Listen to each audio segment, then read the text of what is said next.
प्रसन्न होकर के बहुत से वरदान भगवान ने राजा बलि को दिए और त्रिलोकी का राजा फिर से इंद्र को जैसे थे जहां सभी को विराजमान करके और महाराज एक रसातल का महाराज तलातल का इसका मालिक एक लोक का मालिक ही राजा बलि को बना दिया और द्वार पे जाकर के स्वयं खड़े हुए।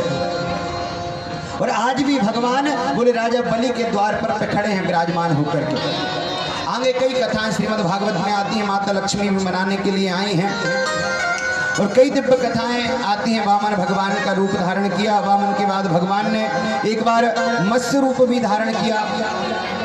इसी के साथ 8 स्कंद हम भगवान के चरणों में समर्पित करते हैं। समय हो चुका है, हमें पहुंचना है कृष्ण जन्म की ओर और अभी पूरी राम कथा बाकी है। अब नवम स्कंद की बात आती है। महाराज श्री सुखदेव जी महाराज कहते हैं बोले नवम स्कंद में 24 अध्याय, 24 में 12 अध्यायों में आती है हमारा चंद्रवंश का वर्णन और 12 में आता है सूर्यवंश का वर्णन। सूर्यवंश में हमारे प्रभु राघवेंद्र सरकार राम जी का जन्मोत्सव हुआ और चंद्रवंश में हमारे प्यारे कन्हैया आने वाले हैं। तो पहले कौन सा बोले सूर्यवंश। सूर्यवंश के बारे में विस्तार से लिखा कि कथितो वंश विस्तारो भवता सोम सूर्यो और सूर्यता मानवो वंश्याम प्राचुर्येण परम तपः। सूर्यवंश की बात आती है। हमारा सूर्यवंश में सबसे पहले नारायण की नाभि कमल से ब्रह्मा जी से मरीचि, मरीच जी से कश्यप जी से विवस्वान सूर्य नारायण भगवान हुए, जिनसे यह सूर्यवंश आगे बढ़ा। इस सूर्यवंश की महाराज अनेक कथाएं आती हैं। सुखदेव जी महाराज ने बताया कथित तो वंश विस्तारो, इतना वर्णित वंश है, राम कथा में आया है। अगर इनके वंश की बात करें तो महाराज 3 साल तक भी अगर कथा सुनाई जाए तो इनके वंश की कथा पूर्ण नहीं होगी। इतनी लंबी कथा इनके वंश की है, सूर्यवंश की। इनके वंश में आगे चल करके शुकन्या, च्वन ऋषि, शर्याती आदि कई राजा हुए। राजा नभग हुए जिन्होंने बोले उनके भाइयों ने संपूर्ण संपत्ति खुद ने रख ली और नभग के हाथों में केवल माता और पिता की सेवा दे दी। लेकिन बोले कुछ भी पास ना होने से भी बोले कोई फर्क नहीं पड़ा। नभग ने अपने माता पिता का पूर्ण सत्कार, पूर्ण सेवा नभग जी ने की और हम संसार के व्यक्तियों को कह दिया भले ही तुम्हारे हाथ में कुछ ना बचे लेकिन माता पिता की सेवा करना बोले सबसे सर्वोपरि है। इसी वंश में नभग के नाभाग हुए और नाभाग जी के पुत्र हुए अम्बरीश। 12 भागवतों में से एक अम्बरीश जी महाराज का नाम भी आता है। अम्बरीश जी महाराज भगवान के परम वैष्णव, परम भक्त, भगवान की इतनी सेवा करते। एक बार तो महाराज भागवत जी में लिखा है कि भगवान की इतनी सेवा करते अम्बरीश जी महाराज कि प्रातः काल त्रिलोकी के राजा हैं। प्रातः काल उठ करके महाराज पहले तो सुबह उठ करके चक्की से आटा पीसते, फिर उससे भोजन बनाते, भोजन फिर परोस करके ठाकुर जी को भोग लगाते, फिर स्वयं पाते।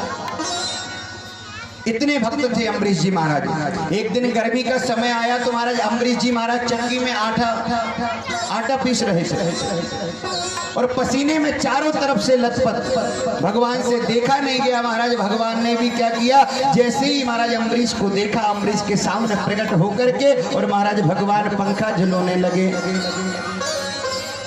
क्योंकि भक्तों के विषय में तो कहा गया हमारा भगत के वश में है भगवान। बोले भक्त जैसा होगा वैसे ही भगवान हो गए। अम्बरीश इतना भक्त है कि आज भगवान स्वयं अम्बरीश को महाराज पंखा झुलो रहे हैं। एक दिन एकादशी का समय आया, एकादशी व्रत रहते हैं अम्बरीश जी महाराज। लेकिन द्वादशी के दिन इन्होंने ब्राह्मणों का निमंत्रण किया, दुर्वासा जी का भी निमंत्रण किया। दुर्वासा जी आए, कुछ लेट हो गए क्योंकि कभी कभी क्या होता है आपने देखा होगा एकादशी के तुरंत बाद द्वादशी 6 होकर के त्रयोदशी लग जाती है। उस दिन केवल 1 घड़ी की ही द्वादशी थी और त्रयोदशी लगने वाली थी। बोले इसीलिए अम्बरीश जी महाराज ने भगवान के चरणों तक पान करके व्रत तोड़ दिया। और जैसे ही दुर्वासा ऋषि आए बोले मुझे बुला करके तूने पहले खा लिया, बोले जा मैं तुम्हें श्राप देता हूँ। महाराज क्रोधित तो होकर के अपनी एक जटा उखाड़ी और उखाड़ करके जैसे नीचे पटकी महाराज कृत्या नाम की राक्षसी उत्पन्न हो गई। अम्बरीश जी महाराज को मारने के लिए आगे बढ़ी। लेकिन अम्बरीश जी महाराज भगवान के परम भक्त हैं, तो भगवान ने उनकी सेवा के लिए अपने सुदर्शन चक्र को छोड़ करके रखा है। जैसे ही कृत्या नाम की राक्षसी अम्बरीश जी को खाने के लिए आगे बढ़ी, सोई सुदर्शन आया और कृत्या को भस्म करके और दुर्वासा जी के पीछे पड़ गया। अब महाराज आगे आगे दुर्वासा जी महाराज भागे और पीछे पीछे भगवान का दिव्य सुदर्शन चक्र जोड़ करके महाराज ब्रह्मा जी के पास पहुंचे। ब्रह्मा जी हमारी रक्षा करो। ब्रह्मा जी कहते हैं, बोले इससे रक्षा करना हमारे बस की बात नहीं है। भगवान शिव के पास पहुंचे, बोले इतना दहकता हुआ सुदर्शन चक्र की महाराज भगवान शंकर ने जैसे ही आते देखा दुर्वासा जी को, कह दिया अरे दुर्वासा जी, बोले यहाँ से चले जाओ, हमारे बस की बात नहीं है।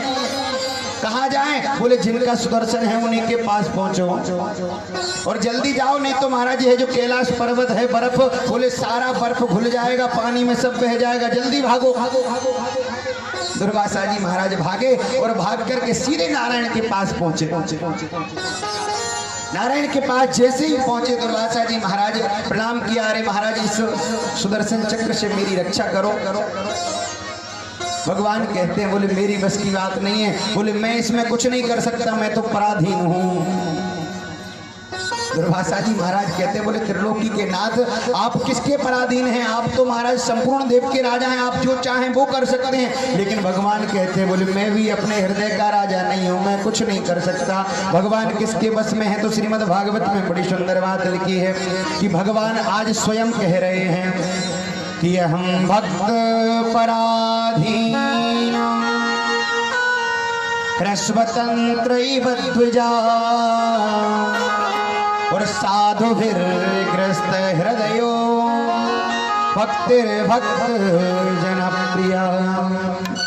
आज भगवान खुद कह रहे हैं, बोले हम भक्त पराधीन हो, बोले मैं स्वयं भक्त के पराधीन हूँ, मेरे हाथ में कुछ भी नहीं है। बोले तो फिर क्या करें? बोले जाओ उन्हीं अम्बरीश जी के पास, अगर अम्बरीश जी ने क्षमा कर दिया तो सब ठीक हो जाएगा।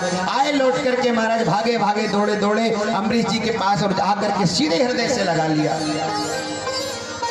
अम्बरीश जी महाराज से निवेदन करते हैं। अम्बरीश जी महाराज ने कहा चलो ठीक है। बार बार सुदर्शन चक्र से निवेदन किया, अरे बोले मैंने भगवान की भक्ति की हो तो बोले आप शांत हो जाओ, नहीं हुए। बोले अगर मैंने भगवान की भक्ति के अलावा बोले और कोई कार्य ना किया हो, केवल भगवान के भक्ति में ही जीवन व्यतीत किया हो, तो हे सुदर्शन महाराज आप शांत हो जाएं। तो सुदर्शन जी महाराज चुपचाप से चले गए। ऐसे भक्त हैं महाराज अम्बरीश जी महाराज। और हम संसार के व्यक्तियों को आदेश दिया कि याद रखना, बोले हम ग्रस्त जीवन वालों के लिए एकादशी का व्रत करना परम अनिवार्य है। हम चाहे कुछ ना कर पाए, बिल्कुल भगवान का भजन ना कर पाए, अगर समय ना मिल पाए तो केवल एकादशी व्रत करना ही सर्वोत्तम है। सबसे पहले बोले हम गृहस्थी जीवन वाले व्यक्तियों को एकादशी व्रत जरूर करना चाहिए। बोलिए एकादशी मैया की जय हो। और भी कई कथाएं सूर्यवंश में आती हैं। इसी वंश में आगे चल करके अम्बरीश जी के बाद में युवना हुए, मानधाता हुए, युवनाश्व हुए, सगर हुए, सागर हुए, दिलीप हुए। और इसी वंश में आगे जाकर के महाराज भगवान राम का जन्म भी होता है। बड़ी सुंदर गंगा अवतरण की कथा लिखी है श्रीमद् भागवत में। केवल एक श्लोक में भगवान राम की संपूर्ण कथा है। इसी वंश में आगे चल करके कौन होता है कि खड़वांगद दीर्घ बाहुश्या रघुस्तस्मात् प्रथुस्रवा और अजस्ततो महाराज त्रिकूट तस्मात् दशरथो भवद। खड़वांगद दीर्घ बाहुश्या, इसी वंश में महाराज खड़वांग हुए। इसी वंश में आगे चल करके दीर्घ बाहु हुए, अज हुए। और इसी वंश में आकर के हमारे महाराज दशरथ जी महाराज हुए। और तो और बोले दशरथ जी महाराज ने यज्ञ किया, बुढ़ापे में आकर के तो महाराज वरदान मिला, बोले 4 संतान तुम्हें होंगी, 3 पत्नियों के माध्यम से 4 संतान होंगी। बोले कैसी? तब महाराज बारंबार प्रणाम करते हुए कहा, बोले जिस दिन से भगवान नारायण माता कौशल्या के गर्भ में आए हैं, एक श्लोक में रामचरितमानस की कथा कही गई। वह ध्यान से सुनिएगा कि गुरुवर थे त्यक्त राज्यो विचरदनुवनम पद्म पद्भ्याम प्रियाया और पाणिश पर क्षमाभ्याम रजत पतरुजो यो हरिंद्रानुजाभ्याम वैरोप्याचूर्पलख्या प्रिय विरह रुषारोपित भ्रू विजृंभा पुत्रस्ताब्दिर्बद्ध सेतु खलदव दहना कौशलेन्द्रो बताना। बोले राजा रामचंद्र भगवान की। आइए हम सभी भी एक बधाई के माध्यम से राजा रामचंद्र के चरणों में कोट कोट प्रणाम करते हुए आगे बढ़े, क्योंकि समय हो चुका है और भगवान कृष्ण के पास हमें पहुंचना है। भगवान राम चारों भाइयों के साथ, राम लक्ष्मण भरत शत्रुघ्न चारों के साथ अयोध्या में प्रकट हुए। किस प्रकार से, आइए बधाई के साथ हम सभी गाएं और कन्हैया हमारे बीच में आने वाले हैं। उससे पहले एक राजा रामचंद्र भगवान के चरणों में समर्पित करते हुए चले भगवान कन्हैया के पास। अरे प्रगटे हैं चारों भैया अवध में बाजे बधैया, प्रगटे हैं चारों भैया अवध में बाजे बधैया। प्रगटे हैं चारों भैया अवध में बाजे बधैया। प्रगटे हैं चारों भैया अवध में बाजे बधैया। प्रगटे हैं चारों भैया अवध में बाजे बधैया। अरे बाजे बधैया बधैया बाजे बधैया, बाजे बधैया बाजे बधैया बाजे बधैया बाजे।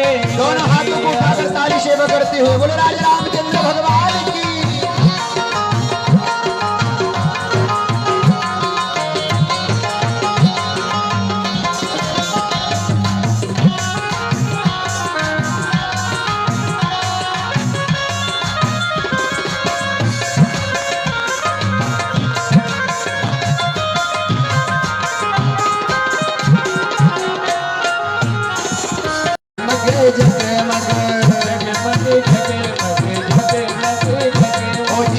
जगमग जगमग दिए लाज लगते हैं, जगमग जगमग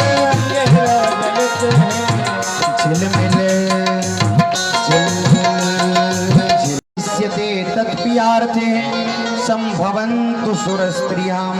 आकाशवाणी ने कह दिया कि बोले महाराज आप चिंता ना करो, बोले भगवान वसुदेव के घर में बोले भगवान स्वयं नारायण प्रकट होने वाले हैं। बोले क्यों? बोले धर्म इतना कम गया, अधर्म इतना ज्यादा बढ़ गया, अत्याचार इतने ज्यादा कि महाराज